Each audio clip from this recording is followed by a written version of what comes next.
नमस्कार दोस्तों, आप देख रहे हैं पुलिस डायरी। साल भर में लव जिहाद की दर्जनों घटनाएं, कहीं इनके पीछे कोई सुनियोजित साजिश तो नहीं। लव जिहाद की वजह से झारखंड राज्य साल भर चर्चा में रहा है। साहेबगंज में राविका पहाड़ी की हत्या और शव को टुकड़े टुकड़े करने के मामले ने सभी को अचंभित कर दिया है। लव जिहाद की कई ऐसी घटनाएं हुई है दोस्तों, जिसके कारण सुनियोजित साजिश की आशंका जताई जा रही है। साल 2022 का यह गुजरता हुआ साल झारखंड में लव जिहाद की लगभग 1 दर्जन घटनाओं का गवाह बना था। साहेबगंज की राविका पहाड़ी हत्याकांड से लेकर दुमका की अंकिता सिंह को जिंदा जला डालने और बोकारो में खुद को हिंदू बताकर नाबालिग लड़की से शादी करने पहुंचे असलम खान से लेकर गढ़वा के अफ्ताब अंसारी द्वारा असली नाम धर्म छिपाकर एक हिंदू लड़की से शादी रचा लेने जैसी घटनाएं यहाँ सवाल उठा रही हैं। क्या इन सबके पीछे सुनियोजित साजिश है दोस्तों? झारखंड के कई इलाके ऐसे हैं जहां बांग्लादेशी घुसपैठियों के चलते डेमोग्राफी में आ रहे बदलाव को ऐसी घटनाओं की वजह के तौर पर देखा जा रहा है। साहिबगंज जिले में बोरियो थाना क्षेत्र में बीते 16-17 दिसंबर को आदिम जनजाति की राविका पहाड़ी नामक युवती की हत्या के बाद उसके शव के 50 टुकड़े कर डालने की वारदात ने हर किसी को दहला कर रख दिया है। मात्र 1.5 महीने पहले राविका से लव मैरिज करने वाले दिलदार अंसारी ने अपनी मामा और रिश्तेदारों के साथ मिलकर उसे मौत के घाट उतारने और उसे ठिकाना लगाने के लिए दरिंदगी का ऐसा भयावह प्लॉट रचा कि उसके हड्डियों और मांस के बचे कुचे टुकड़ों का पोस्टमार्टम करते हुए डॉक्टर भी सिहर उठे थे। राविका पहाड़ी के पिता और घर वालों का आरोप है कि उस पर धर्म बदलने का दबाव डाला जा रहा था। राविका का इनकार करना दिलदार अंसारी और उसके घर वालों को नागवार गुजरा। इस हत्याकांड की जांच शुरू हुई थी कि इसी जिले के मिर्जा चौकी थाना इलाके में आदिम जनजाति के एक युवती को ब्लैकमेल कर उसका रेप करने का मामला सामने आया। आरोपी मोहम्मद सद्दाम ने युवती के मोबाइल की रिपेयरिंग के नाम पर उसे अपने जाल में फंसाया और उसकी अश्लील तस्वीरें और वीडियो बना दी। किसी को घटना की जानकारी देने पर वीडियो वायरल करने की धमकी देकर उससे दुष्कर्म करता रहा।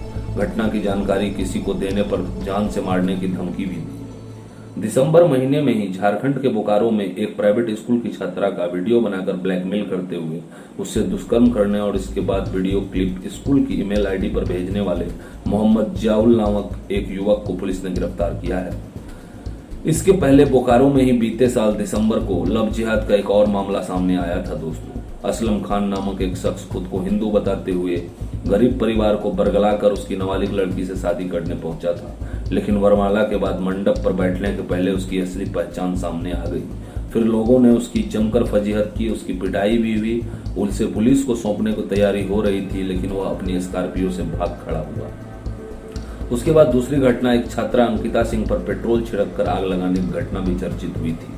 इससे पहले बीते 23 अगस्त को दुमका नगर थाना क्षेत्र में शाहरुख और नईम ने 12वीं की छात्रा अंकिता सिंह पर पेट्रोल छिड़क कर आग लगा दी थी।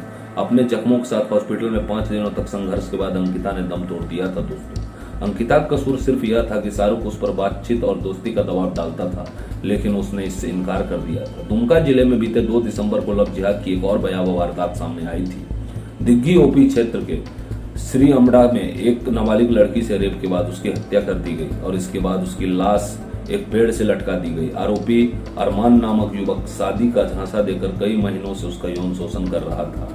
आदिवासी समुदाय की नाबालिग लड़की के यौन शोषण का आरोप लगातार लगते रहा है। सितंबर महीने के में खूंटी जिले के कर्रा थाना क्षेत्र में आदिवासी समुदाय की नाबालिग लड़की के यौन शोषण के आरोप में फकरुद्दीन नामक शख्स को गिरफ्तार किया गया था। आरोप है कि आरोपी लड़की को झांसा देकर उसका यौन शोषण कर रहा था।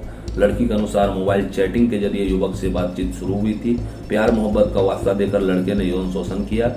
युवक ने खुद को हिंदू बताकर उससे दोस्ती की थी। इसी महीने लोहरदगा में भी एक घटना सामने आई थी। रब्बाना अंसारी ने पहचान छिपाकर एक लड़की का यौन शोषण किया। बाद में रब्बानी की पहचान सामने आई तो उसने लड़की को कुएं में धकेलकर पत्थर से कुचलने की कोशिश की थी। बाद में पुलिस ने रब्बानी अंसारी को गिरफ्तार कर जेल भेज दिया। नाबालिग आदिवासी लड़की को बरगलाकर रेप का भी आरोप लगा था दोस्तों। सितंबर महीने में ही गढ़वा जिले अंतर्गत मेराल थाने में यूपी के सोनभद्र की रहने वाली हिंदू युवती ने अफ्ताब अंसारी नामक शख्स के खिलाफ एफआईआर दर्ज कराई। युवती का आरोप है कि उसने खुद को पुष्पेंद्र सिंह बताकर उससे शादी की।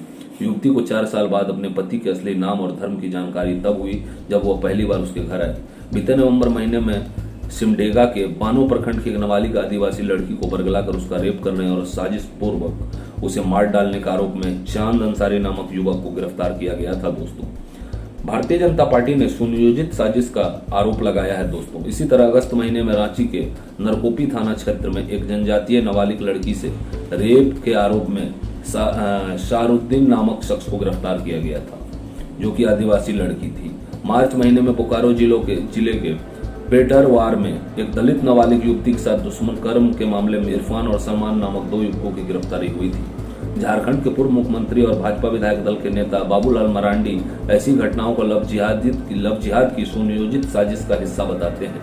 उनका कहना है कि राज्य सरकार की तुष्टिकरण की नीतियों के चलते ऐसे ज्यादातर मामलों में कार्रवाई नहीं होती। भाजपा सांसद निशिकांत दुबे भी ऐसी घटनाओं को लेकर मुकर रहे हैं।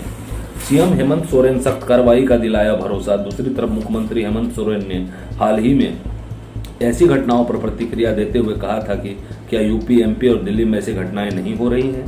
हालांकि उन्होंने यह भी जोड़ा था कि अपराध की ऐसी जघन्य घटनाओं पर सरकार का रुख हमेशा सख्त रहा है। समाज के सभी वर्ग के लोगों के सहयोग से ऐसी घटनाएं रुकेंगी। बहरहाल, लव जिहाद जैसी घटनाओं पर राजनीतिक आरोप प्रत्यारोप को छोड़ दें तो यह सच है कि बांग्लादेश की सीमा से करीब स्थित झारखंड के 5 जिलों की डेमोग्राफी तेजी से बदली है। पिछले 3 दशकों में बांग्लादेश से लाखों की तादाद में घुसपैठिए साहेबगंज, पाकुड़, दुमका, गोड्डा और जामताड़ा जिलों के अलग अलग इलाकों में आकर बस गए हैं। इन इलाकों में हो रहे जनसंख्यिकी बदलाव को लेकर सरकारी विभागों ने केंद्र और राज्य सरकार को समय समय पर कई बार रिपोर्ट मिली है। केंद्रीय गृह मंत्रालय के आदेश पर 1994 में साहिबगंज जिले में 17,000 से अधिक बांग्लादेशियों की पहचान हुई थी।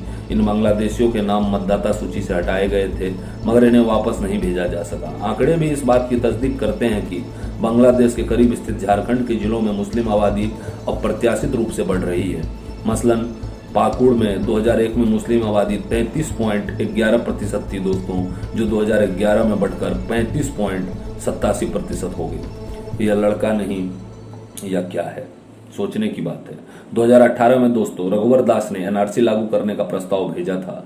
वर्ष 2018 में झारखंड की पूर्ववर्ती सरकार रघुवर दास की सरकार ने कार्यालय में गृह विभाग ने बांग्लादेशी घुसपैठियों की वजह से इलाके की बदली हुई डेमोग्राफी के मद्देनजर पूरे राज्य में NRC national register of citizenship लागू कराने का प्रस्ताव केंद्र को भेजा था।